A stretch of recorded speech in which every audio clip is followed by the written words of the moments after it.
नमस्कार, स्वागत है आपका इंडिया डेली पर। मैं हूं आपके साथ विवेक शांडिल्य और आप देख रहे हैं हमारी खास पेशकश नाश्ते पे नेताजी। और आज हम मौजूद हैं एक ऐसी शख्सियत के साथ जिन्होंने दिल्ली में बीजेपी को मजबूत करने के लिए और केंद्र में मोदी सरकार के हाथ मजबूत करने के लिए कड़ी मेहनत की और बीजेपी को दिल्ली में न सिर्फ मजबूत किया, दिल्ली में बीजेपी की वापसी भी करवाई। स्वागत कीजिए नाश्ते पे नेताजी में हमारे खास मेहमान हर्ष मल्होत्रा जी का, जो कि कैबिनेट मिनिस्टर भी हैं और दिल्ली से सांसद भी हैं। बहुत स्वागत है सर आपका। नमस्कार सर, पहला सवाल ये कि 11 साल पूरे हो चुके हैं मोदी सरकार के, और इन 11 सालों के बारे में अगर पलट के पीछे मुड़ के देखें तो काफ़ी काम हुए और अनगिनत फैसले लिए गए, बहुत सारे माइलस्टोन अचीव किए गए, लेकिन इतने कम समय में इतने काम को अंजाम देना, ये पीएम और आप लोगों की टीम कैसे डिसाइड करती है, कैसे प्लानिंग होती है, एग्जीक्यूशन कैसे होता है? क्योंकि अगर हम देखें तो फैसले का सारे बड़े लिए गए, लेकिन उसका एग्जीक्यूशन, उसकी प्लानिंग, इस बारे में बहुत जानकारी पब्लिक डोमेन में नहीं है। बेसिक माइंडसेट को समझने की आवश्यकता है। 2014 में जब प्रधानमंत्री जी ने प्रधानमंत्री पद की शपथ ली, आदरणीय मोदी जी ने, तो उनका जो पहला वक्तव्य संसद के अंदर, सदन के अंदर था, और पहली लाइन में यही था कि मेरी ये सरकार गरीबों को समर्पित सरकार है। अकेले इस लाइन ने mindset of the government, Modi ji की सरकार का माइंडसेट पूरे देश को, पूरे विश्व को बता दिया। और वो पॉलिटिकल बात नहीं थी सिर्फ। मोदी जी उससे पहले 13 वर्ष तक सीएम रह चुके थे गुजरात में, और गुजरात में जो अभूतपूर्व काम हुए थे वो उनका पीछे का एक भूतकाल था जिससे उनकी क्रेडिबिलिटी बनी हुई थी। और जब उन्होंने ये बात कही तो न केवल कही बल्कि 200 से अधिक जन कल्याण की, गरीब कल्याण की योजनाओं को बनाया, उनको जमीन पे उतारा, उनको मूर्त रूप दिया। वो 140 करोड़ जनता तक वो योजनाएं पहुंची और उसका लाभ भी पहुंचा। उसी वर्ष जब वो लाल किले के प्राचीर से प्रधानमंत्री जी 2 प्रोमिनेंट बातों की बात करते हैं, 2 विषयों पे बात करते हैं, एक स्वच्छता की और दूसरा आधार कार्ड को बैंक के साथ लिंक करने की बात करते हैं। उस समय की अपोजिशन ने भी बहुत इस बात को सार्केस्टिकली बोला कि प्रधानमंत्री लाल किले के प्राचीर से क्या स्वच्छता की बात करते हैं, वहाँ से तो इंटरनेशनल बात होनी चाहिए, चाइना, अमेरिका, पाकिस्तान की बात होनी चाहिए, इंटरनेशनल रिलेशंस की बात होनी चाहिए। पर प्रधानमंत्री जी ने उस बात का रेलेवेंस अगले आने वाले 1-2 सालों में ही करके दिखाया। सिर्फ फोटो ऑप नहीं हुआ झाड़ू लेकर के। देश की महिलाएं जो ओपन डेफिकेशन के लिए गांव में जाती थीं, इस 11 वर्षों में 12 करोड़ से ज्यादा सम्मान घर, शौचालय महिलाओं को घर में या सार्वजनिक शौचालय के रूप में दिए। तो ये एक उदाहरण दिया मैंने आपको। अगर मैं दूसरे उदाहरण की बात करूं तो देश के अंदर भ्रष्टाचार चरम पे था 2014 से पहले। माइंडसेट ये कि ये भ्रष्टाचार खत्म करना है, उसका तरीका क्या है? स्वयं राजीव गांधी जी ने ये बात कही थी प्रधानमंत्री के रूप में कि सरकार से पैसा अगर 1 रुपया चलता है तो नीचे 14-15 पैसे पहुंचता है। ये संसद में कही हुई बात है। पर प्रधानमंत्री जी के एक स्ट्रोक ने कि आधार कार्ड को बैंक के साथ लिंक करेंगे और उनके मोबाइल, जो आधार के साथ मोबाइल लिंक है, देश की जनता के एक जन के साथ आधार कार्ड, बैंक अकाउंट और मोबाइल लिंक करेंगे। उससे क्या हुआ कि जो एक तो डिजिटल ट्रांजैक्शंस बढ़ी और दूसरा डायरेक्ट बेनिफिट ट्रांसफर की स्कीम डीबीटी के माध्यम से जिस लाभार्थी को जो पैसा पहुंचना है, उज्ज्वला योजना के अगर 10 करोड़ कनेक्शन माताओं बहनों को दिए गए तो उसके पीछे की सोच ये थी कि उन्होंने वो चीज़ देखी थी प्रधानमंत्री ने कि माँ बहन घर में खाना चूल्हा चौका लकड़ी जला के करती है तो उसके फेफड़ों में बड़ी से बड़ी बीमारियां हो जाती हैं, कैंसर, टीबी, अन्य बीमारियां हो जाती थी। तो उन्होंने 10 करोड़ बहनों को गैस का सिलेंडर मुफ्त दिया, चूल्हा दिया, और जब उसकी सब्सिडी उस माँ या बहन के पास पहुंचनी है, या किसान सम्मान निधि के 6,000 रुपये, 2,000 रुपये की किस्त 3 बार एक साल में, वो अगर किसान के पास पहुंचनी है तो बीच में बिचौलिया कोई नहीं है, वो सीधा पैसा एक सरकार के बटन दबाने से बैंक से सीधा लाभार्थी तक, किसान तक, उज्ज्वला योजना की बहन तक पहुंच रहा है। तो सारी करप्शन खत्म। आपको जान के अच्छा लगेगा कि एक डीबीटी ट्रांसफर वाली स्कीम के कारण से लगभग 3.5 लाख करोड़ रुपए का जो मनी का पिल्फरेज था, लीकेज था, वो 11 सालों में खत्म हुआ है। जब हम 2014 में मोदी जी की सरकार आई थी तो भारत को 5th फ्रेजाइल इकोनॉमी कहा जाता था। शायद हम 11वें नंबर पे थे। 11वें नंबर पे थे, लेकिन टूटती हुई इकोनॉमी में नीचे से 5वें नंबर पे थे। आप देखिए 10 साल के अंदर 5वीं बड़ी अर्थव्यवस्था बनते हैं और 1 साल में हम उसको भी क्रॉस करके 4थी बड़ी अर्थव्यवस्था बनते हैं। ये प्रधानमंत्री जी का सोच, सरकार का कलेक्टिव वर्किंग, एक दिशा में काम करना, भयमुक्त वातावरण देना, भ्रष्टाचार मुक्त वातावरण देना, ये सोच, उसकी पॉलिसी बनाना, उसका इम्प्लीमेंटेशन करना, उसकी मॉनिटरिंग करना, ये प्रधानमंत्री जी का काम करने का तरीका है, जिसके कारण से आज 25 करोड़ गरीब लोग गरीबी रेखा से बाहर आए। ये डेटा भी हाल ही में आया था। हर्ष जी, यूपीआई की बहुत बात नहीं हो रही है। मतलब यूपीआई एक ऐसा हमारे लिए एक अचीवमेंट है जो वर्ल्ड वाइड जिसको रिकॉग्नाइज किया जा रहा है।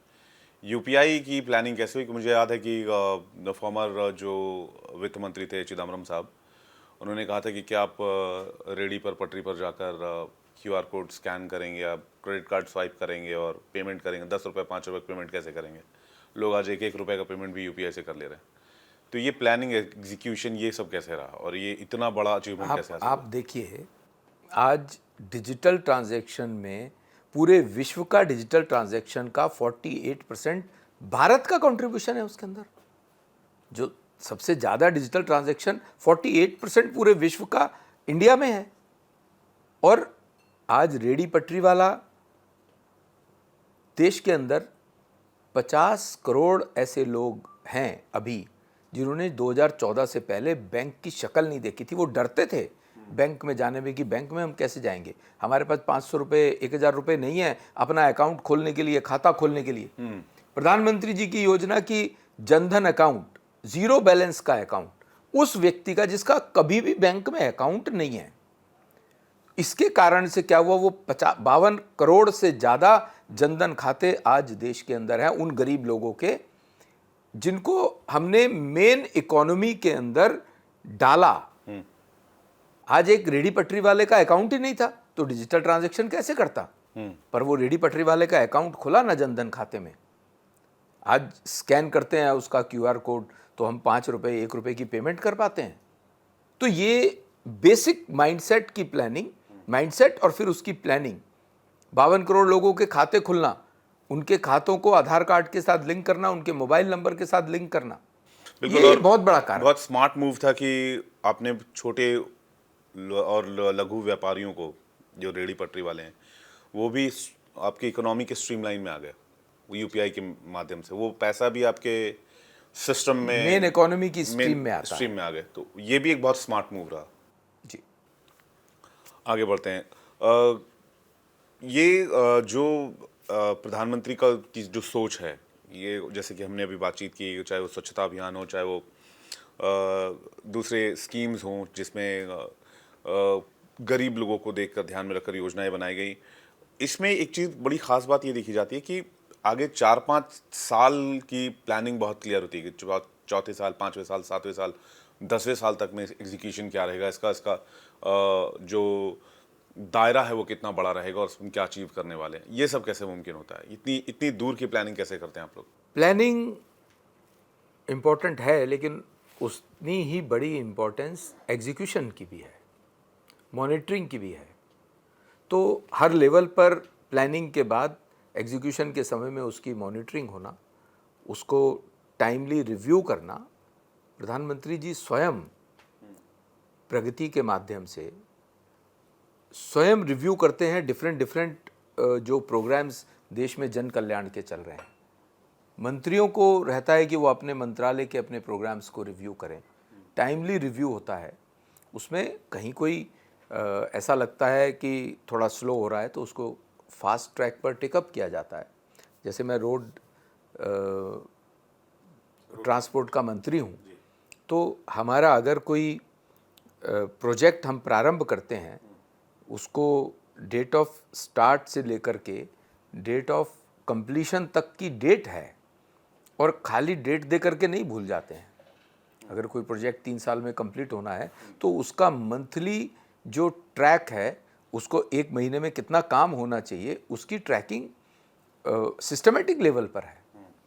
आज हर चीज़ डिजिटाइज है, ऑनलाइन है, कंप्यूटराइज्ड है, तो जब उसको टाइमली ट्रैक किया जाएगा कि 1 महीने में इसका ये टारगेट होना चाहिए था तो अचीव हुआ या नहीं हुआ, तो समझ में आना शुरू होता है कि प्रोजेक्ट लेट होगा अगर ये पूरा नहीं होगा। 6 महीने में इसका ये प्रोजेक्शंस होना चाहिए था, वो पूरा नहीं हुआ, तो उसको अकॉर्डिंगली ट्रैक किया जाता है। आपने मॉनिटरिंग की बात की सर, मैं मॉनिटरिंग को लेकर एक सवाल पूछना चाहूँगा। इतने बड़े देश में 140 करोड़ की आबादी, इतने मंत्रालय, इतनी काम, इतनी योजनाएं, इसको हर एक स्टेप पर मॉनिटर करना कैसे पॉसिबल होता है? कैसे आप लोग करते हैं? पीएम कैसे करते हैं? कितनी मीटिंग होती है? महीने में कितनी मीटिंग हो जाती है? दिनचर्या कैसा चलता है? बहुत क्योंकि कई लोग कहते हैं कि बीजेपी ने पूरे सिस्टम को एक कॉर्पोरेट टाइप का बना दिया है, बहुत फास्ट मूविंग है, बहुत अल्टीमेटली रिजल्ट पॉजिटिव आना चाहिए, और जो चीज़ तय की वो समय सीमा में पूरी होनी चाहिए। तो इसमें कहने को वो कह दें कि बीजेपी ने कॉर्पोरेट बना दिया, पर मैं तो इसको कॉम्प्लीमेंट मानता हूँ कि आज हमने कोई योजना प्रारंभ की है, उसको प्लान करके उसको प्रारंभ किया है, वो समय सीमा में पूरी हो रही है, तो ये हम काम करने का तरीका है। मॉनिटरिंग हर मंत्रालय में इसकी एक हायरार्की है। मिनिस्टर्स खुद मॉनिटर करते हैं, एमओएस मॉनिटर करते हैं, फिर मिनिस्टर्स के बाद जब काउंसिल ऑफ मिनिस्टर्स की मीटिंग 2-3 महीने में होती है, वहाँ पर भी इन सब चीज़ों को, जो पीछे काम टारगेटेड थे, कितना हुआ कितना नहीं हुआ, प्रधानमंत्री खुद प्रगति के माध्यम से बहुत सी योजनाओं को मॉनिटर करते हैं, टाइमली मॉनिटर करते हैं। तो मैं मानता हूँ कि मॉनिटरिंग की भी एक हायरार्की है। ऑफिसर्स लेवल पर नीचे से लेकर के ऊपर तक, डीजी लेवल तक, चेयरमैन लेवल तक मॉनिटरिंग है उसकी। एवरी वीक मॉनिटरिंग है, जैसी जो योजना है उसकी वैसी मॉनिटरिंग है। कम से कम हफ्ते में एक बार की मॉनिटरिंग हर प्रोजेक्ट की है, ऑफिसर्स के हाईएस्ट लेवल पर।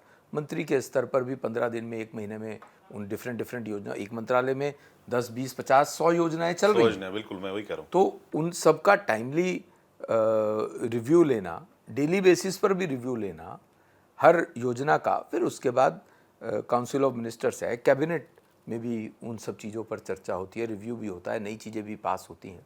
प्रधानमंत्री खुद रिव्यू करते हैं। जब प्रधानमंत्री, जो कि मुझे ऐसा लगता है 24 में से 20 घंटा काम करते हैं, तो हम सबको भी उनसे प्रेरणा मिलती है कि हमें भी उतना ही काम करना चाहिए। अपना जो भी हमारे टारगेट्स हैं, हमारे प्रोजेक्ट्स हैं, उसको प्रॉपरली मॉनिटर किया जाता है। बिल्कुल हर्ष जी, चूंकि योजनाओं के बारे में, अचीवमेंट्स के बारे में जो स्टैट हैं वो भी लगातार पब्लिक डोमेन में भी हैं, सोशल मीडिया पर भी हैं, तो उसमें बहुत ज़्यादा समय व्यतीत नहीं करेंगे। मेरा अगला सवाल ये कि लक्ष्य क्या है आगे? क्या लक्ष्य अभी हासिल करने हैं? प्रायोरिटी सरकार की किस ओर है, किस ओर जाना है? क्योंकि काफ़ी चीज़ें अचीवमेंट हैं वो कर ली गई हैं। 2047 में भारत विकसित हो, सबसे बड़ा लक्ष्य इस समय ये है। प्रधानमंत्री जी का मानना है कि 2070 में हम नेट ज़ीरो एमिशन करेंगे। आज प्रधानमंत्री सिर्फ योजनाओं की बात नहीं करते हैं, एनवायरनमेंट की भी बात करते हैं, ग्लोबल वार्मिंग की भी बात करते हैं, जिसका डायरेक्ट असर ह्यूमन बींग्स पर है, देशवासियों पर है।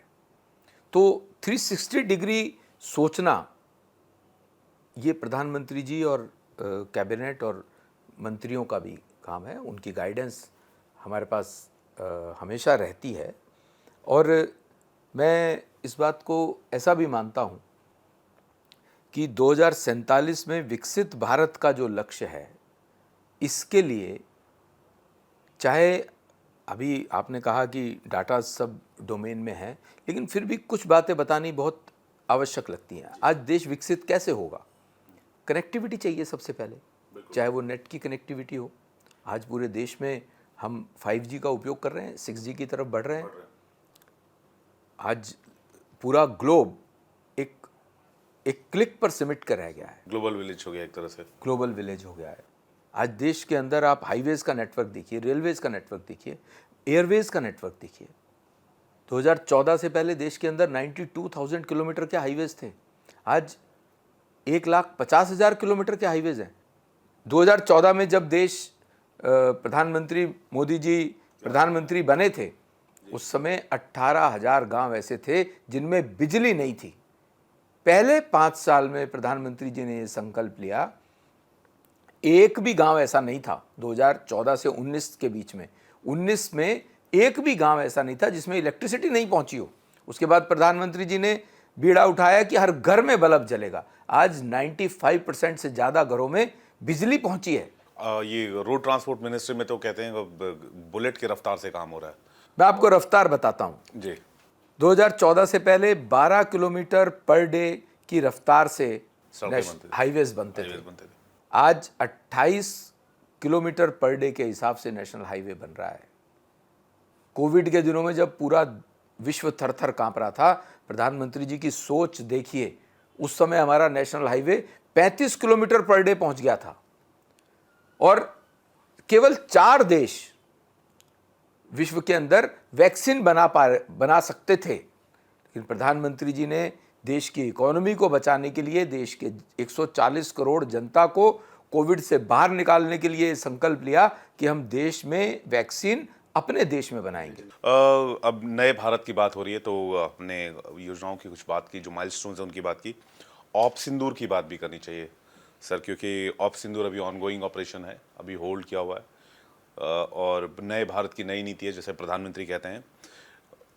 सवाल ये कि जिस दिन पहलगाम हुआ उस समय तो प्रधानमंत्री बाहर थे, जब प्रधानमंत्री लौटे तो उनका पहला रिएक्शन क्या था, कितने गुस्से में थे और उसके बाद उनका जो एक तरह से एक्शन प्लान था वो क्या था? हालांकि वो उसके बाद सब कुछ सामने आया, लेकिन वो जो 22 तारीख के अटैक के बाद से 6 तारीख तक, 6 के मिडनाइट तक जब हमने डिस्ट्रॉय किया पाकिस्तान में 9 आतंकी ठिकानों को, इस 15 दिन क्या हुआ सर? इससे थोड़ा और पीछे जाना पड़ेगा। मैंने आपको प्रारंभ में ही कहा, ये माइंडसेट की बात है, ये देश को, देश की जनता को अपना मानने की बात है, ओन करने की बात है। 2008 में मुंबई पे हमला हुआ था। कराची से समुद्र के रास्ते से आए हुए आतंकवादियों ने 250-300 से ज़्यादा लोगों को हताहत किया था, मारा था एक्सट्रीमिस्ट ने। उस समय की सरकार क्या कर रही थी?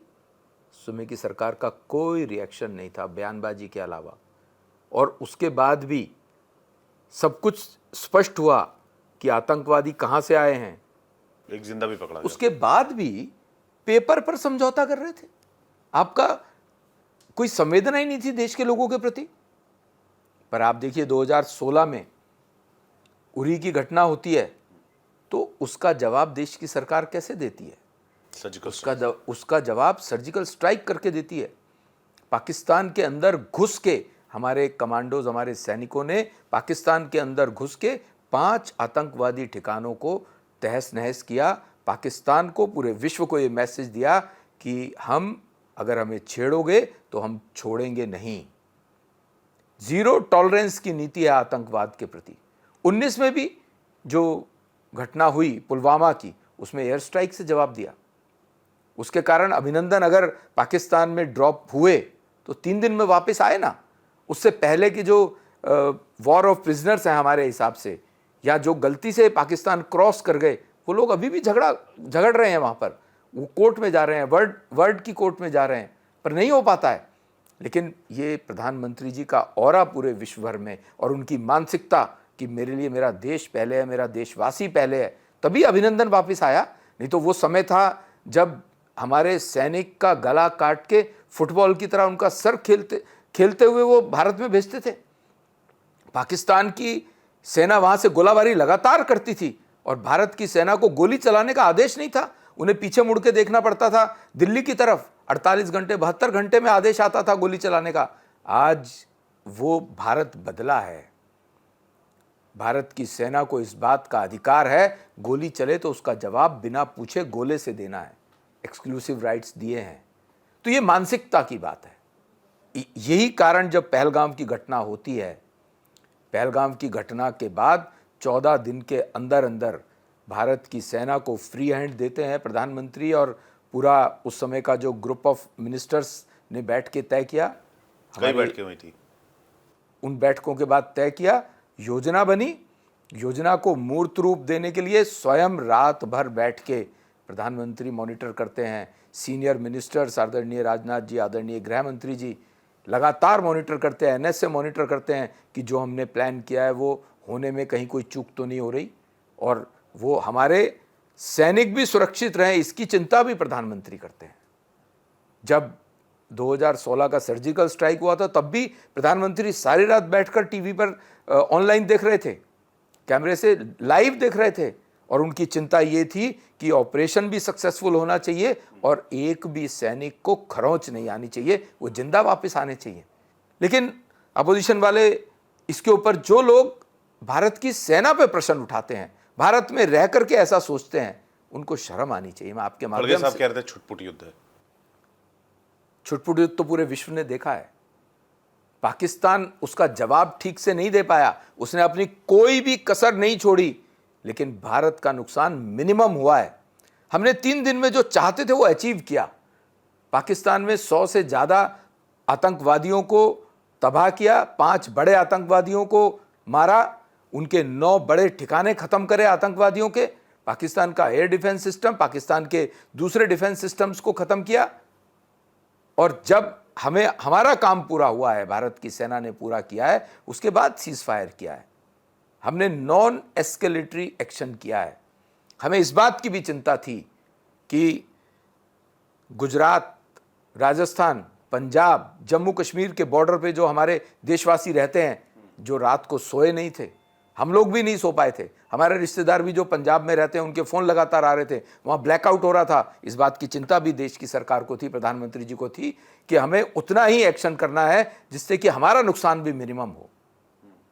उसने पाकिस्तान घुटने पे आया, सीज फायर की डिमांड की, तो हमने भी सीज फायर किया। हम अपना काम पूरा कर चुके थे। हम जिसे ये कहना चाहिए कि हमें अपना जो टारगेट था वो अचीव किया, उसके बाद आवश्यकता नहीं थी। हाँ, अभी भी अगर कोई ऐसी घटना होगी, सेना को पूरा आदेश है गोली का जवाब गोले से देने का, और आतंकवादी घटना होगी तो बिल्कुल नहीं छोड़ा जाएगा। हर्ष जी, दिल्ली के मुद्दे पर आते हैं, 1-2 सवाल दिल्ली से, क्योंकि समय की पाबंदी भी है। 100 दिन पूरे हुए सरकार के, 100 दिन में सरकार ने अभी क्या क्या अचीव कर लिया है, टारगेट्स क्या हैं, और क्या आप लोगों को काम करने में कोई मुश्किल आ रही है दिल्ली में? क्योंकि 10 साल की पहले की सरकार में जो सिचुएशन बने उसके लिए हमने देखा कि दिल्ली गवर्नमेंट वर्सेस एलजी लगातार चलता रहा। पहले की सरकार ये कहती रही कि एलजी काम नहीं करने दे रहे और एलजी परेशान करे, इसलिए दिल्ली का विकास नहीं हो पा रहा। दिल्ली का क्या अभी चल रहा है इन दिनों? मैं दिल्ली की जनता का बहुत शुक्रगुजार हूँ कि उन्होंने इस बार भारतीय जनता पार्टी को मौका दिया है। एक और बड़ा कारण भारतीय जनता पार्टी को मौका देने का, जो भारतीय जनता पार्टी की क्रेडिबिलिटी 20 राज्यों में और केंद्र सरकार में काम करने की बनाई बीजेपी ने आदरणीय प्रधानमंत्री नरेंद्र मोदी जी के नेतृत्व में, उसके कारण से दिल्ली की जनता को भी लगने लगा था कि 10 साल में दिल्ली तबाह हो गई है। हर बात पर झूठ, यमुना जी में सफाई कर देंगे, आपको डुबकी लगवाएंगे, 5 साल में पूरा करेंगे, 15 को कहा, 20 में जब पूछा गया, इलेक्शन आया तो 5 साल कम है, अभी हम शुरू करेंगे, मुझे 5 साल और चाहिए। जब 25 में बात हुई तो मैं माफ़ी मांगता हूं, मैं नहीं कर पाया। ऐसे कैसे चलेगी दिल्ली? यमुना जी की सफाई पर 3000 करोड़ रुपए केंद्र सरकार ने 2015 में ही राज्य की सरकार को दिए, केजरीवाल साहब की सरकार को दिए। इन्होंने कुछ नहीं किया यमुना जी की सफाई के लिए। हमें एक मिंटो रोड की एक तस्वीर देख रहा था, वो ब्रिज जो है वो नीचे से बिल्कुल भर जाता है। वो हमेशा बड़ी बड़ी खबर होती है, उसमें बस डूबी होती है और वो हेडलाइन का फोटोग्राफ होता है। इस बार नहीं है। क्यों नहीं है? क्योंकि पहले ही डीसिल्टिंग का काम प्रारंभ किया है और मॉनिटरिंग मंत्रियों के द्वारा है, मुख्यमंत्री के द्वारा है। मुख्यमंत्री स्वयं अगर 5 बजे सड़क पर है, सारे मंत्री अगर सड़क पर हैं, सारे विधायक अगर सड़क पर हैं कि पानी भर रहा है, कहाँ पर कूड़ा मेन ड्रेन्स में जाने में कूड़े के कारण से पानी रुक रहा है, तो जब मंत्री, विधायक, मुख्यमंत्री सड़क पे होगा तो अधिकारी भी सड़क पे सिस्टम भी होगा, सही बात है। सिस्टम भी सड़क पे होगा, जिसके कारण से मुझे इस बात का विश्वास है कि इस बार दिल्ली में जल भराव कम से कम होगा। जी हर्ष जी, एक दो सवाल और जल्दी से। इंक्रोचमेंट के खिलाफ बहुत बड़ा ड्राइव चला रहे हैं, गोविंदपुरी वाला भी देखा हमने, और ये मतलब देखिए, एक जी बेसिक बात है कि सरकारी लैंड पर किसी का भी एनक्रोच कर लेना, सड़कों को एनक्रोच कर लेना, जिससे ट्रैफिक में भी परेशानी होती है। किसी को कई बार तो ये भी देखने में आता है कि सड़कें नैरो कर दी जाती हैं, एम्बुलेंस के निकलने का भी दिक्कत हो जाती है। तो जो ऐसी जगह पर जहाँ पर सरकारी लैंड पर एनक्रोच्ड है, उसका ड्राइव बहुत सेंसिटिवली हम लोग कर रहे हैं। ठीक है हर्ष जी, एक आखिरी सवाल। अभी हमने एयर इंडिया 171 बोइंग 787 का एक ट्रैजिक हादसा देखा, और उसमें गुजरात के पूर्व सीएम रूपानी साहब और इसके साथ साथ तकरीबन 260 लोगों की जान गई, और जान तो बेशकीमती होती है, अनमोल होती है हर किसी के लिए और हर किसी की। रूपानी साहब से भी आपकी भी थोड़े दिन पहले मुलाकात हुई थी, इसी जानकारी भी मिली, आपका ट्वीट भी देखा मैंने। तो ये इस इंसिडेंट के बारे में क्या कहेंगे?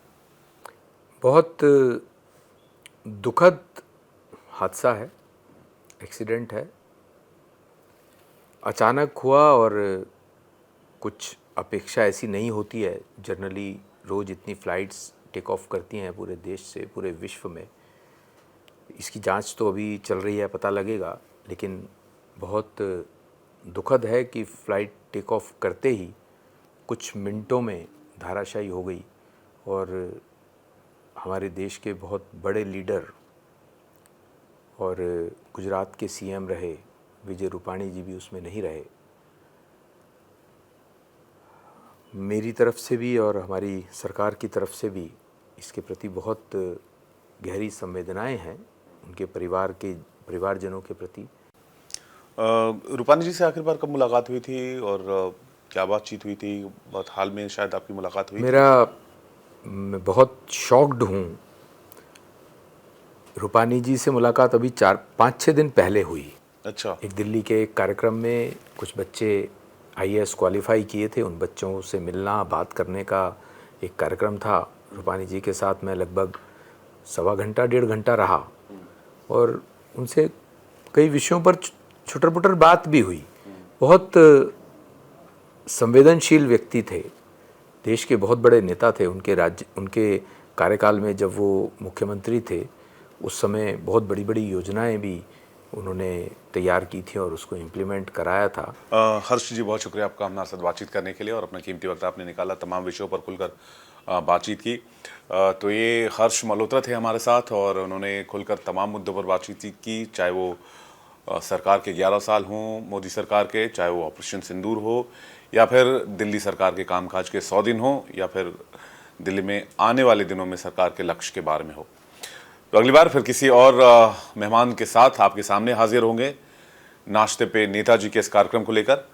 खास पेशकश में फिलहाल इतना ही। इंडिया डेली पर खबरें लगातार जारी हैं, बने रहिए हमारे साथ। एक ब्रेक का वक्त है, फौरन लौट रहे हैं।